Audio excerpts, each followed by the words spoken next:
সকালে উঠে প্রচণ্ড খিদে পেয়ে গেছিলো, তো একটু ভাত খেয়ে নিলাম সকালে সকালে একটুখানি গরম গরম ভাত, একটু ঘি, একটু আলু চচ্চড়ি আর একটু মুসুর ডাল ভেজানো ছিল, সেটা দিয়ে ওই যে একটু গাঁদাল পাতা, যেটা আপনারা কী বলেন আমি জানি না, আমাদের এখানে তো গাঁদাল পাতা মানে যেটা একটু পাদের গন্ধ বেরোয় প্রচণ্ড পরিমাণ, তো ওই গাঁদাল পাতার একটুখানি দিয়ে মুসুর ডালের বড়া,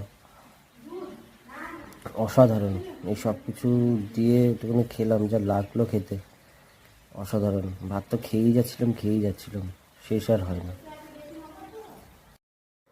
ভাবছি দুপুরবেলা কি খাওয়া যায়, দুপুরেও ভাতই খাবো, ভাতের সাথে একটু মাছ টাছ কিছু একটা খেয়ে নেবো, কারণ সকালবেলা এতটা বেশি ভাত খেয়ে নিলাম।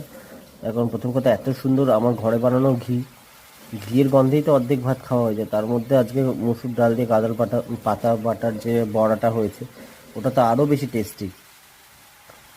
সব মিলিয়ে এটা সকালবেলা অসাধারণ একটা কম্বিনেশন।